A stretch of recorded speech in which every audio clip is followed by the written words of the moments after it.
Hello everyone, welcome to my channel.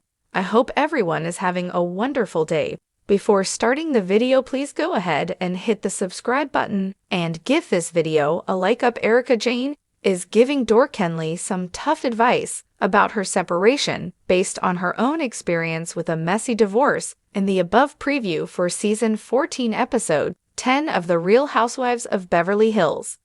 Erika doesn't hold back while discussing Dee's separation from Paul P.K. Kenley and seemingly encourages her friend to file for divorce. Dorit, I worry about you. I really do. I'm sorry you're going through this, but I cannot sit here and bulls with you. I know what's coming for you. I wouldn't be a good friend, Erika tells Dorit while they are sitting down to dinner with Bosamus, John, and Kathy. Hilton, you've begged for honesty. I'm going to give it to you. You have to protect yourself. You have to go. Hold on a second. The price of poker has completely changed. This is not my partner. This is not my friend. This is my adversary. Now for a second, Erika pauses to say she's getting goosebumps though. They don't say much. Kathy and Balls look onto the conversation in approval, adding a nod or yes every once in a while. Let me tell you, that is a difficult place to be.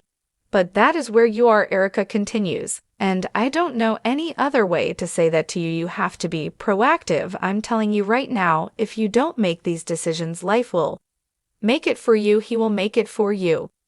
Erika echoes, please be proactive. I'm preaching to myself as much as I'm preaching to you, because I could done a better job for myself. But I was paralyzed by fear, and I waited until the last minute, and I shouldn't have though. Erika gives the big speech. Businesswoman Bars also has some advice to share. Yes, don't get to the place of being desperate. Desperation breeds no good strategy, girl. She says that's what I've heard in business. Oh gosh, Dor responds, before adding some stronger words in her confessional. I know this. If I have to go to war, I will go to war, she says. Once you get to that headspace, it's not going to be easy to pull me back. Don't you think I have to be sure I don't want to go back? She asks her friends, to which Erika states he doesn't want you back. To see what happens next and what prompted the conversation in the first place, tune into our OBH Tuesday, February 4. Episodes air on Bravo Tuesdays at 8/7, so you can catch up the next day on Peacock. We as a couple have been subject to a lot of speculation about our marriage. We have had our struggles over the last few years and continue to work through them as two people who love each other and share two amazing children together. The since deleted post raid to safeguard our deep friendship and maintain a harmonious environment for our children, we have made the mutual and difficult decision to take some time apart and reevaluate our relationship. While we prioritize our children, we appreciate your love and support while we continue to do the work necessary throughout this journey with love. Dorit and PK. It was another glamorous evening in Beverly Hills, but beneath the shimmering chandeliers and designer gowns, tension crackled like an unmet fuse. The ladies of the Real Housewives of Beverly Hills had gathered at a private rooftop lounge, sipping champagne as the city twinkled beneath them. But despite the luxurious setting, Dorit mind was elsewhere. Her marriage to P had been in limbo for months, and she was desperate for clarity. Unfortunately, clarity was about to arrive in the most brutal way possible. Erika Jayne, never to silk-coat reality, leaned in her sharp gaze, locking onto Dorit's troubled eyes. Dorit, she began, swirling her champagne. How long you going to keep pretending? Dorit blinked, feigning innocence. Pretending about what? Erika set her glass down with a deliberate clink. About PK, about your marriage, about the fact that he doesn't want you back. Gasps rippled around the table. Sutton Stra choked on a drink, while Gaisel Bullies raised an eyebrow, clearly intrigued. Kyle Richards, at the Peacemaker, reached for Dorit's hand, but she pulled away. Dorit's lips trembled, but she held firm. That's not true, she said, voice barely above a whisper. PK and I are working things out. We just need time. Erika tilted her head, exuding a mixture of pity and exasperation. Babe, he's not working on anything. He's out. He's been out. A heavy silence settled over the group. Even Crystal Kung Minkov, who often stayed out of the messiest drama, looked like she was rethinking her life choices for showing up that night. "I don't believe you," Dor finally said, her voice gaining strength. "PK loves me. We have a family, a life together." Erika aside, leaning back, listening. "Love doesn't always mean someone wants to be with you. PK is out there living his life like a single man. He's not coming home at night, is he?" Dorth's throat tightened. She knew exactly what Erika was talking about: the late nights, the unanswered calls, the whispers, the way PK had been dodging real conversations.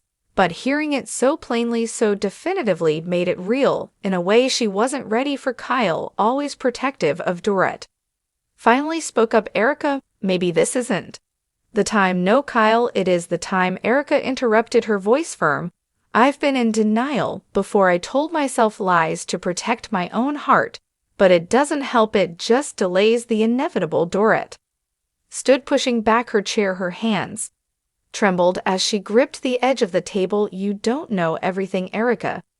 You don't know what PK I talk about behind closed doors." Erika's expression softened just slightly. "Then tell me, Dorit, when was the last time he looked you in the eye and said he wanted to fight for this marriage?" The truth hit Dorit like a tidal wave. She thought back to the last few months, how distant PK had become, how their conversations had turned transactional, about the kids, about logistics, but never about them. Never about love. Tears wet in her eyes, but she refused to let them fall. "Not here, not now, not in front of them." She turned, grabbing a clutch. "Excuse me," she muttered, walking swiftly toward the exit. The table remained silent, the weight of Erika's words settling over them all. Gaisel finally exhaled. "Well then." Erika picked up her champagne glass and took a sip. She needed to hear it. Kyle shook her head, watching Dorit disappear into the night. "Yeah, but was that the way to do it?" Erika's lips curled into a knowing smile. "Sometimes the truth has to hurt before it can set you free." The chandeliers in the Beverly Hills restaurant sparkled like diamonds, casting an ethereal glow on Erika Jayne's perfectly contoured face. Across from her, Dor Kemsley sat frozen, her mannequin fingers tightening around the stem of her champagne. Food, the clinking of glasses, and murmured conversations from other patients faded into the background as Erika delivered the words that would shatter Dorit's carefully curated illusion. Dor blinked rapidly, as though trying to proc Erika's declaration. A nervous chuckle escaped her lips, but it died the moment she met Erika's piercing gaze. "That's ridiculous, PK, and I just working through things." Erika let out a low, knowing laugh, shaking her head as she swelled her drink. "Working through what, Dorit? He's been living in a different house for months. He's been seen at all these parties, talking to everyone but you." Dorit swallowed, heat rising to her cheeks. This wasn't how tonight was supposed to go. She had agreed to dinner with Erika, hoping for a bit of a pep talk, a little reassurance that this was just a rough patch, one of many. Instead, Erika had just sliced through her delusions with the precision of a scalpel. "You don't know what's going on between us," Dor counted, her voice sharper. "Now PK and I have been together for years. He's my husband, the father of my children, and yet he's treating you like an ex-wife already." Erika shot back, leaning forward. "Come on, Doris, open your eyes. How many times have you called him only for it to go straight to voicemail?